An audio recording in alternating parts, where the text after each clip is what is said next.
How to say no. This is probably the hardest part of the whole concept of saying no.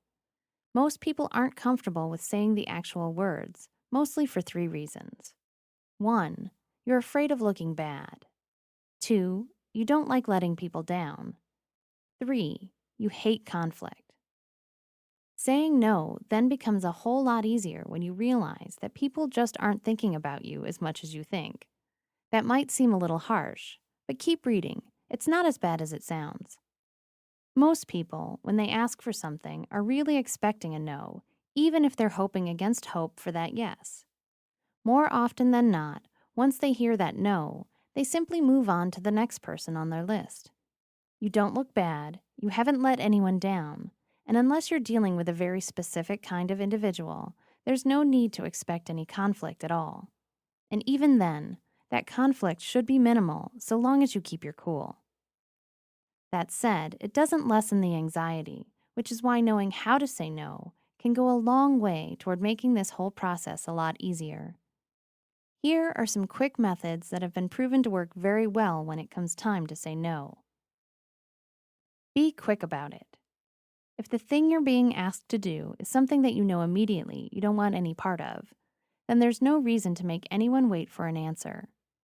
Just say no quickly and be done with it. That doesn't mean you shouldn't be polite about it, but there's no need to make long excuses either. Just a simple no thank you will generally suffice. What do you do if they press for more details? That depends on your audience, but even that should be kept simple. I'm busy that day, or I have too much to do should suffice. Be honest, don't lie. The worst thing you can do for all involved is to come up with an elaborate excuse. For one thing, lies are almost always found out. For another, that just gives you something else to worry about. Just be honest, but not brutally honest. Saying, no, I won't go because I quite honestly don't like you, might be a little too honest. But saying, no, I can't go, but thank you for asking, is again sufficient. You really don't need to say anything else. Less is more.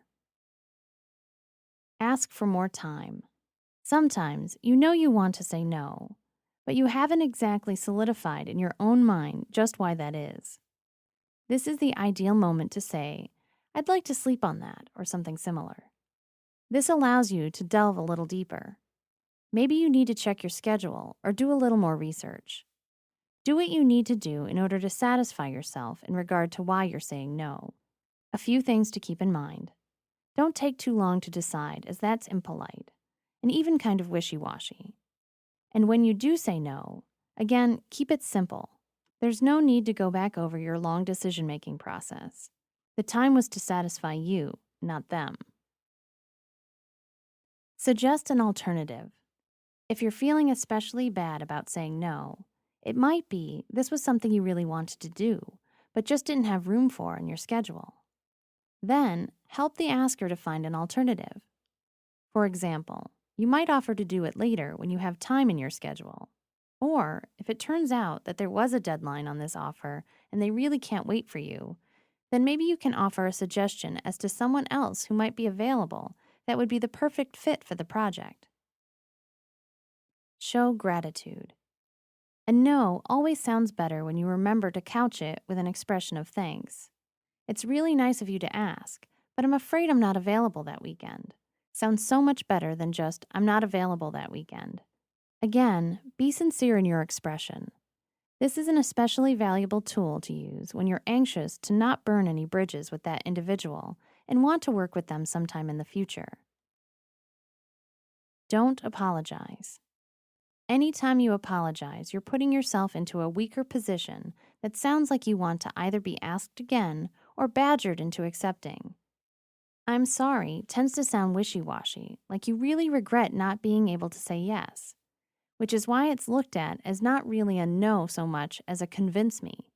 Instead, express your no in a firm and confident tone of voice. Don't be sorry. Don't express regret.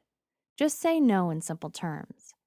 And if the person asking still keeps asking, then express no as many times as it takes to get the point across, keeping in mind that you can always just walk away, especially if someone is badgering you.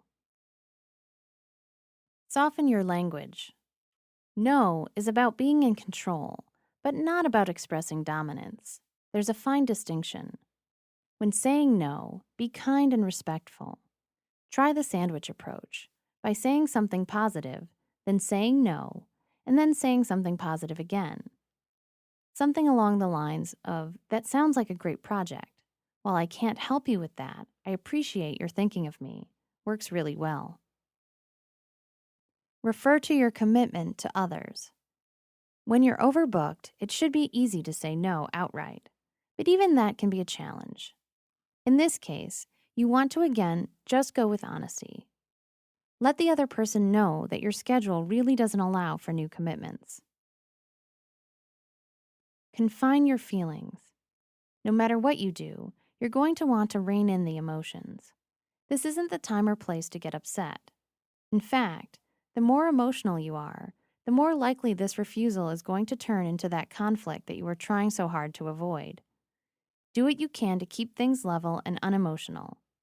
Take a few deep breaths and remember that this doesn't have to be personal. Still having trouble? Then step back until you can rein in the emotions.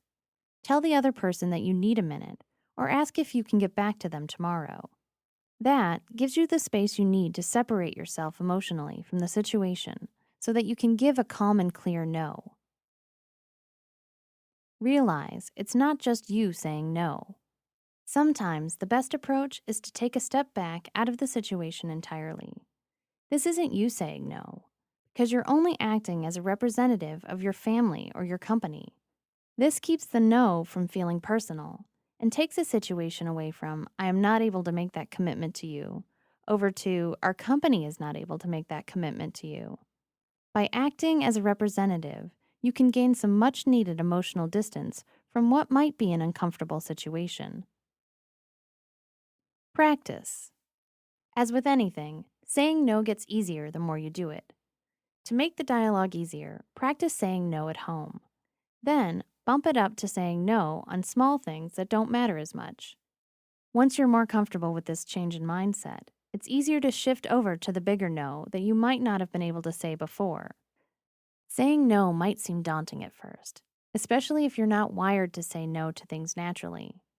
But being prepared for a variety of situations will make the process easier. Soon, you'll find that you're able to embrace the no and use it in your life to regain power and control where you might feel you never had any previously. This is an amazing feeling and one that will help you to progress in ways that you never dreamed you could previously.